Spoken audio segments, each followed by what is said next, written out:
బయట కంట్రీకి వస్తే ఇంత దారుణంగా ట్రీట్మెంట్ ఉంటుందా? ఇంత దారుణంగా ఉంటుంది. మనం బతికి మళ్ళీ మన దేశంలో పోగలమా? నేనైతే ఒకటే మాట చెప్తాను మీకు, మీరైతే చేత కాకనే మాట్లాడతారు నిజంగా. మాది మీడియాలో ముందుకెళ్ళి మీడియా వాళ్ళకి తెలియదు ఏమే ఏ దేశంలో ఎన్ని డిగ్రీలు ఉంటాయి వాళ్ళు అంత తెలియకుండానే అంత ఛానల్ పెట్టినారు వాళ్ళు. 65 డిగ్రీలు అంటే మనిషి బతాడు అసలు, బయటకు వస్తాడా? ఏసీలు పని చేస్తాయి అసలు. వాళ్ళకన్నా కొంచెం తెలివి ఉండాలి అసలు. కువైట్కి వచ్చిన వాళ్ళు 90% సంపాదించుకునే వాళ్ళే ఉన్నారు కానీ లూజ్ అయిన వాళ్ళు ఎవరూ లేరు నాకు తెలిసి 90% మంది ఉన్నారు. ఎవరో మొన్న పోయినాడు కదా ఇంటికి ఆ శివ మాదిరి, ఇంకొక అతను ఖత్తర్లో ఉన్నాడు కదా ఆ మాదిరి ఉంటారు. గల్ఫ్ కంట్రీలకు వచ్చి ఈ మాదిరి పోయినామని. అది ఎవరు తప్పు? మోసపోయామంటే అది మీ తప్పు. వాళ్ళని నమ్మి ఏజెంట్ నమ్మి మీరు వచ్చి మీరు మోసపోతున్నారు, అది మీ తప్పు. అదే మన సొంత వాళ్ళు ఉండి వాళ్ళ చేత తీసుకొని నమ్మి వచ్చే ఆ మాదిరి ఉంటుంది ఏజెంట్ నమ్మి. Hello hi friends, welcome to my channel.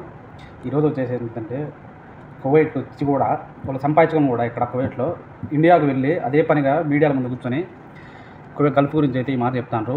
వాళ్ళకే ఈ వీడియో అయితే నీ గుండెల మీద ఒట్టేసుకుని చెప్పు. నువ్వు సంపాదించుకోలేదా కువైట్కి వచ్చి? చెప్పు, సంపాదించుకోలేదేమో చెప్పు. 5 ఏళ్ళు 6 సంవత్సరాలు ఉన్నావు, సంపాదించుకుని ఎంతో అంత ఆ మాదిరిగా చెప్పడం నీకు న్యాయమేనా అసలు? గల్ఫ్ గురించి చెప్పు. గల్ఫ్ కంట్రీస్ వచ్చి బాగుపడిన వాళ్ళు చాలా మంది ఉన్నారు కానీ చెడిపోయిన వాళ్ళు చాలా మంది లేరు, తక్కువ శాతం ఉన్నారు. బాగుపడిన వాళ్ళు అయితే ఈ కడప సైడ్ కానీ నెల్లూరు కానీ ప్రతి ఒక్క జిల్లా తీసుకునే కానీ చాలా మంది ఉన్నారు. వీళ్ళు ఎందుకు ఆ మాదిరి చెప్తారో నాకైతే అర్థం కాదా.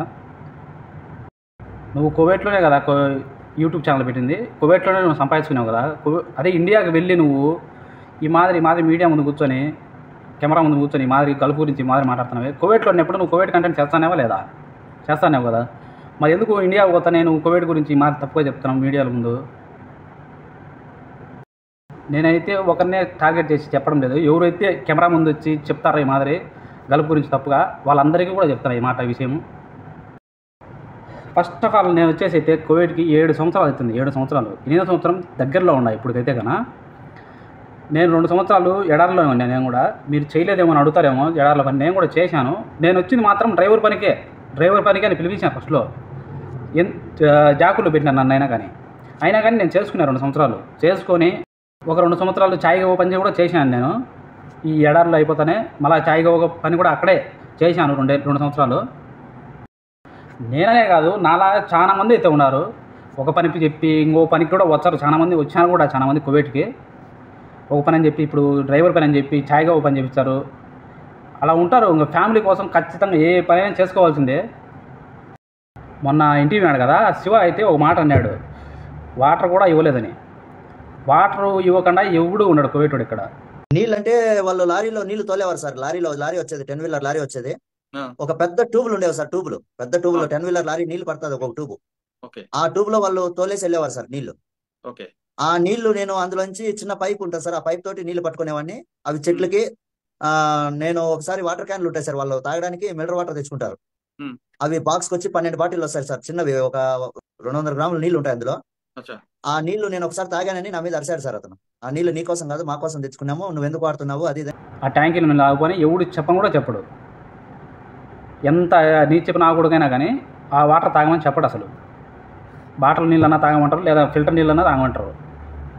ఎగ్జాంపుల్కి ఏంటంటే ఫిల్టర్ నీళ్ళే ఇల్లు బయట పెడతారు, మందకాలలో బయట దువార్ల దగ్గర కానీ మందకాలలో ఇంటి దగ్గర కానీ పెడతారు ఫిల్టర్ నీళ్ళు, ఫ్రిడ్జ్లో నీళ్ళు. మళ్ళా అటోళ్ళు నీకు ట్యాంకీలో నీళ్ళు తాగమంటారా? వేడి నీళ్ళు ట్యాంకీ నీళ్ళు తాగుపోని చెప్తారా? అయ్యి మీరే చెప్పండి. నేనైతే ఒకటే మాట చెప్తాను మీకు, మీరైతే చేత కాకనే మాట్లాడతారు నిజంగా. మాదిరి మీడియాల ముందుకెళ్ళి మీడియా వాళ్ళకి తెలియదు ఏమే ఏ దేశంలో ఎన్ని డిగ్రీలు ఉంటాయి వాళ్ళు అంత తెలియకుండానే అంత ఛానల్ పెట్టినారు వాళ్ళు. 65 డిగ్రీలు అంటే మనిషి బతాడు అసలు, బయటకు వస్తాడా? ఏసీలు పని చేస్తాయి అసలు. వాళ్ళకన్నా కొంచెం తెలివి ఉండాలి అసలు. వాళ్ళు చెప్పే ప్రతి ఒక్క విషయానికి కూడా వాళ్ళు అంతుంటుందా అని. పాములు తేళ్ళు ఎక్కడ కానీ లేవా? ఇండియాలో లేవా? ఉన్నాయి, ప్రతి ఒక్కసారి ఉంటాయి. ఇప్పుడు మీ అన్న చూసుకొని ఇప్పుడైతే 3-4 అయితే బయటకు వచ్చినారు. ఏమంటారు చెప్పండి? ఈ ఖత్తర్ నుంచి ఒకరు, సౌదీ నుంచి ఒకరు, కువైట్ నుంచి అయితే ఒకరు బయటకు వచ్చినారు మీ వల్ల. ఇంకా ఎంతమంది అయినా రావచ్చు కూడా ఖచ్చితంగా బయటికి. నేను మాదిరి చేయలేను అని మీడియా అదే పోస్టులు పెట్టుకుంటూ ఉంటారు. ఆ మాదిరి ఇంకా అందరినీ తీసుకురాగలుగుతారు. ఆ మాదిరి ఎప్పుడైనా గుర్తుపెట్టుకో, చెప్పకూడదు ఆ మాదిరి. నువ్వు ఇక్కడనే చేసుకొని సంపాదించుకొని పోయినావు కదా నువ్వు కూడా. చూసినావు కదా, ఆ మాట చెప్పచ్చా మీడియా ముందు పోయి? అసలు ఇది ఎవరికైనా కూడా అతను బాగా చూసినాడంటే కన్నా అతనికే అర్థమవుతుంది ఈ వీడియో బాగా. అన్నా నేను ఒకటే చెప్తాను అన్న, గల్ఫ్ గురించి ఎవరు అయితే అంత నీచంగా అయితే ఎవరు లేరు ఇప్పుడు ఈ కాలంలో. కోవిడ్ వాళ్ళు కూడా అంత నీచంగా అయితే ఎవరు లేరు. నీళ్ళు అన్నం పెట్టే కాడికి అంత ఎవరు లేరు ఇప్పుడు. అప్పుడు కాలంలో ఏమన్నా ఉన్నారేమో కానీ ఇప్పుడైతే ఎవరు లేరన్న. నేను చూస్తున్నాను, నేను కూడా చేశాను కోవిడ్లో. నాకు 8వ సంవత్సరం ఇప్పుడు దగ్గర పడుతుంది. నువ్వు కువైట్లో ఉన్నప్పుడు కువైట్ మాట్లాడడం, ఇండియా పోయినప్పుడు ఇండియాలో కువైట్ గురించి తప్పుగా మాట్లాడడం చాలా తప్పన్నా. ఇది చాలా అంటే చాలా తప్పు. ఇది వచ్చినామన్నా ఏదో కర్మ బాలేక వచ్చినాం కువైట్కి, చేసుకోవాలి ఆ పని చేసుకోకుండా మిగతా యాక్టివిటీస్ అంతా చూసుకుంటా నువ్వు. అదే మిగతా పనులన్నీ చూసుకుంటా పని చేసుకోకుండా ఉంటే ఎవరు బాధ్యులు వాటికి? నువ్వే బాధ్యుడివి, పక్కన వాళ్ళు ఎవరు ఉండరు. నాకైతే చాలా బాధ వేసిందన్న వాళ్ళు ఈ మాట చెప్పడం, గల్ఫ్ గురించి సంపాదించుకొని కూడా ఈ మాట చెప్పడం అయితే నాకు చాలా బాధ వేసింది. అందుకే ఈ వీడియో అయితే చేశాను. ఎవరికన్నా తప్పుగా అనిపించింటే ఐఎమ్ రియల్లీ సారీ అన్న.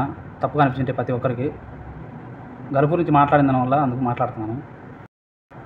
ఎవరి దగ్గరికి ఎందుకు, నాకే జరిగింది ఒక విషయం చెప్తాను మీకు పంచుకోవాలంట. ఒకతను కువైట్ రావాలని నా దగ్గర వీసా తెప్పించుకున్నాడు. తీసినా నేను, నా ఫ్రెండు అతని వల్ల వేరే అతనికి ఇప్పించాను వీసా. అయితే అతను ఇంటికి అన్నప్పుడు నేను పొడుస్తాను పీకుతాను అన్నీ మాట్లాడినాడు.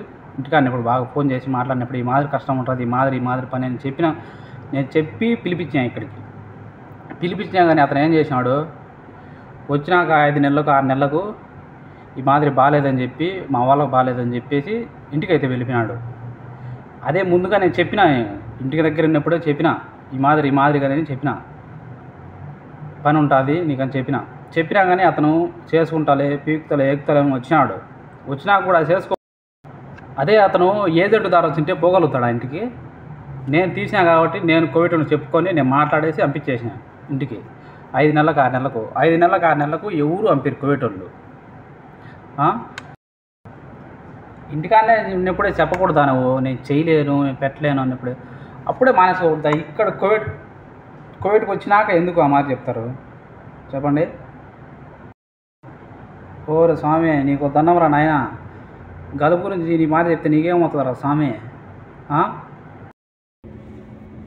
ఒక దేశం వాళ్ళు ఉన్నారు ఇథియోపియా వాళ్ళని.